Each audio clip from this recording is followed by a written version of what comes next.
Hello everyone, I'm Yixin, and today I will share our recent work, Quantifying Privacy Risk of Prompts in Visual Prompt Learning. And this is a joint work with some great researchers from CISPA, University of Birmingham, University of Lausanne, and Netapp. So the first question is, what is visual prompt learning? Before we consider these questions, let's first think about the common approach to adapt pre-trained models to specific tasks. Let's say we have some medical images, and our task is medical image classifications. To perform well on this task, we need to fine-tune the pre-trained models on this data and get a task-specific model. And then we can feed these images to obtain the diagnosis results. Now everything just looks good when we only need to deal with a single task. However, as the number of tasks gradually increases, there are going to be overwhelming numbers of models that are costly to share and serve to users. So, to address these limitations, here comes an alternative paradigm called visual prompt learning. In this paradigm, we will have a prompt to be added on our images, and we feed these prompted images to the pre-trained models and then generate the task-specific outputs. We can optimize such prompts by conducting a backpropagation to update the prompt's parameters and then remain all the parameters of the pre-trained models frozen.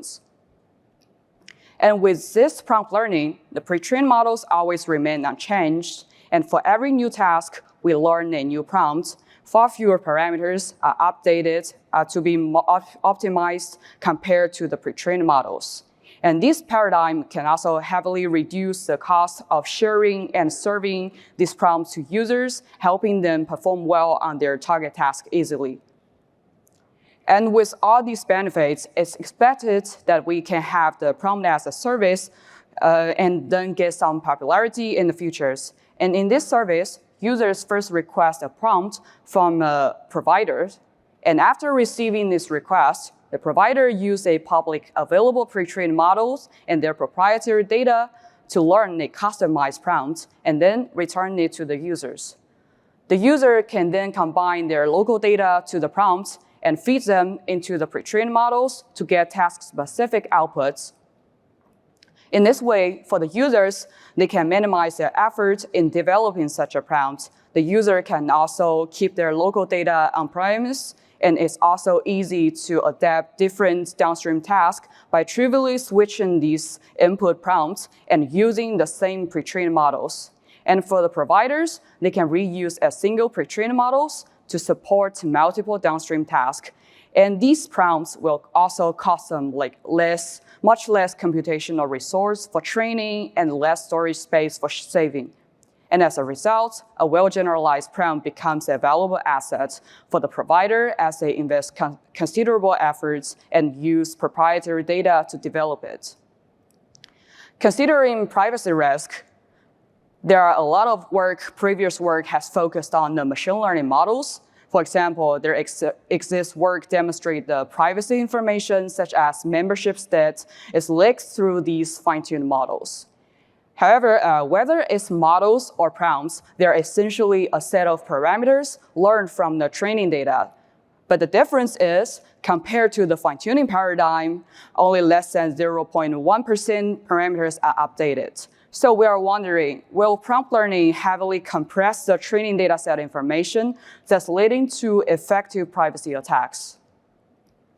We now start to validate our assumptions and measure the privacy risk leaks from the prompts from two common perspectives, the membership inference and the property inference.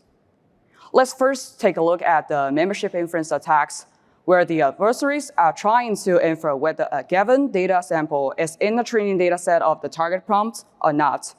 The intuition of this attack is that for member image that were involved in the training data, the pre-trained model should have more confidence about their results with the trained prompt.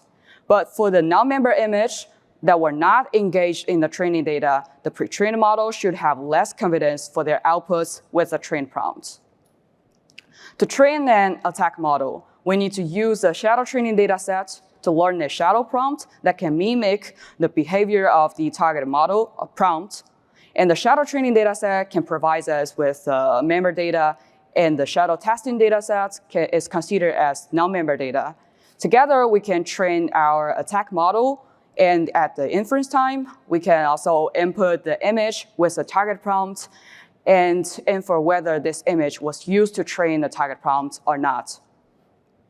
And for the evaluation, we consider 3 types of membership inference attack. Each one uses different attack features as the input of the attack model. And we observe that the visual prompts are indeed vulnerable to the membership inference attack, regardless of the compression of the training dataset informations. And among them, the metric-based attack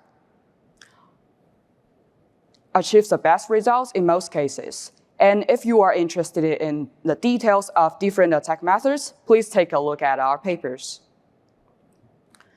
And as it is vulnerable, we care about the defense of these attacks.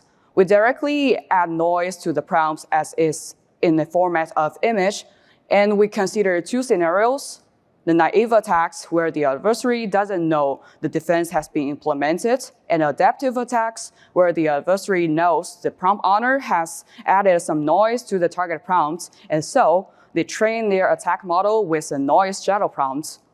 And the results show that when the sigma is set to an appropriate value, the performance of naive attacks and also the adaptive attack is actually close to random guess. And at the same time, the prompt utility has not begun to significantly decrease. Thus, we can conclude that the defense mechanism can achieve a decent trade-off with an appropriate sigma. And the second perspective is property inference attacks, where the adversaries are trying to infer some sensitive properties of the training data set that the private provider does not intend to share. So for example, given just the trained model of prompt, we can infer whether the training data set distribution is skewed towards males or females. And here is an attack process of our property inference attacks. Let's say we have 2 target properties, P1 and P2. For example, P1 can mean the training data includes more females, and P2 means the training data includes more males. And we first construct a few shadow training data sets that has either one of the target properties, and each training set corresponds to a shadow prompt. Then we can extract from these prompts, extract some features. As a prompt is actually an image, so we can directly consider it as an input features of the metaclassifiers. Then we can, after we train this metaclassifier, we can input the target prompt to infer whether its training data set has property P1 or P2. And in the evaluation, we mainly consider 3 types of properties, like the training data set size, the proportion of males, and proportion of youths. From the results, we can see that the visual prompts are actually also vulnerable to the property inference attacks, as it can achieve good performance across different pre-trained models and data sets. And we also consider the same defense mechanism, like adding noise to the target prompts. We find that only the inference of the dataset size with adaptive attack is unaffected by the noise. But in other scenarios, the attack performance heavily decreases with the proposed defense. However, at the same time, the target performance also decreased by a large margin as well. So it's actually really hard to mitigate this attack performance while preserving this utility. Thus, we conclude that adding noise to the prompts fails to defend against these property inference attacks, and future research needs to be considered. And at last, for a quick conclusion in this paper, we are actually the first one to conduct a comprehensive privacy assessment on this visual prompt learning. And our evaluation also shows that the visual prompts are indeed vulnerable to both 2 attacks, regardless the compression of our training data sets. And also, adding noise to the prompts can at some level mitigate the membership inference attack, but fail to defend against the property inference attack. And there are also many evaluation conclusions can be found out in our papers, like overfitting affects these attacks and some other facts that can also affect these 2 attacks. And that's the end for my side. I'm happy to take any questions.